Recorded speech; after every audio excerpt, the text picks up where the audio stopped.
Bonjour, je m'appelle Jean-Marie Meraveau, je suis ancien délégué général PACA de la droite libre UMP et je vais vous expliquer en quelques minutes comment le ministère de l'Intérieur, le Conseil d'État et la Cour européenne des droits de l'homme favorisent, sans le dire, l'essor de l'islam politique lors de nos élections et empêchent les listes chrétiennes de se présenter. Je vais vous expliquer comment la liste Europe Force Chrétienne que j'ai dirigée en 2019 a été interdite alors qu'une autre liste islamique, une Europe au service des peuples, a été validée. Vous allez entrer avec moi au ministère de l'Intérieur et au Conseil d'État pour constater comment on piétine le droit national et les droits de l'homme, comment on efface les racines chrétiennes de la France et comment on fait la promotion d'un multiculturalisme pro-islamique. Si je vous alerte sur ce qui s'est déroulé lors des élections européennes en 2019, c'est que cela ne manquera pas de se reproduire à l'avenir. Quels sont les faits? La liste Europe Force Chrétienne a été déposée au ministère de l'Intérieur le 3 mai 2019 à 17h45 au dernier moment, mais dans les temps. Une liste islamique a, elle, aussi été déposée au dernier moment. La liste Europe Force Chrétienne a été refusée, la liste islamique a été acceptée. La liste Europe Force Chrétienne était paritaire hommes-femmes et contenait tous les documents exigés, à l'exception de 2 documents administratifs qu'il aurait été facile d'ajouter. La responsable du service juridique du ministère de l'Intérieur avait-elle le droit de refuser notre liste à cause de ces 2 documents? La réponse est non. La loi du 7 juillet 1977 prévoit un délai de 48 heures pour compléter les dossiers. D'ailleurs, la liste islamique n'était pas complète non plus. Pire, certains membres y avaient été ajoutés sans aucune preuve de leur consentement. Mais la responsable juridique a accepté cette liste islamique et le Conseil d'État l'a validée. Mais l'ignominie du ministère de l'Intérieur ne s'arrête pas là. Car en cas de refus d'enregistrer une liste, la responsable juridique a l'obligation de délivrer un document provisoire attestant de ce refus. Elle ne l'a pas fait. Volontairement, pourquoi? Pour empêcher la liste chrétienne de bénéficier du recours qui a pourtant été accordé à la liste islamique. En un mot, pour empêcher la liste chrétienne d'exister officiellement. Pour faire croire à tout le monde que personne n'était venu ce jour-là.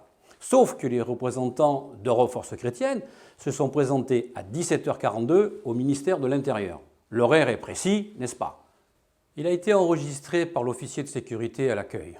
Le ministère de l'Intérieur a été jusqu'à nier ce fait, puis contraint par les données de son propre registre des admissions, il a dû se rendre à l'évidence.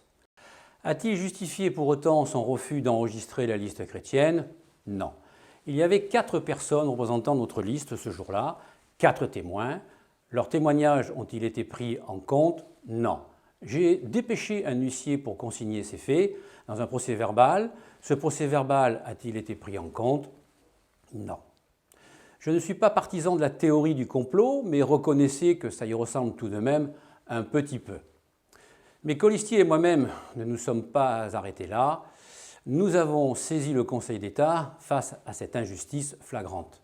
Car non seulement le ministère de l'Intérieur a agi contrairement à la loi électorale, mais il a violé par 2 fois au moins la Convention européenne des droits de l'homme.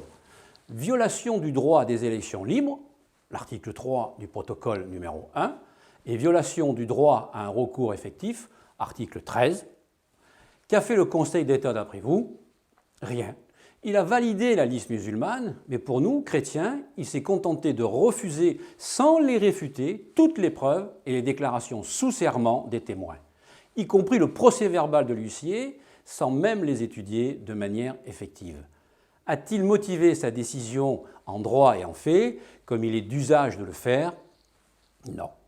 A-t-il statué sur les violations de plusieurs articles de la Convention des droits de l'homme? Non. En revanche, la version des faits proposée par le ministère de l'Intérieur, qui était dépourvue de toute pièce justificative, a été approuvée sans délai. Tout ceci porte un nom, ça s'appelle un déni de justice, Que faire dès lors? S'arrêter là, faire comme si le ministère de l'Intérieur était libre de balayer d'un revers de main les listes chrétiennes pour favoriser les listes musulmanes? Puisqu'il avait violé par 2 fois au moins la Convention européenne des droits de l'homme, nous avons décidé de saisir la CEDH. Je ne vous cache pas que l'espoir d'être entendu était maigre, et de ce fait, la CEDH nous a déboutés.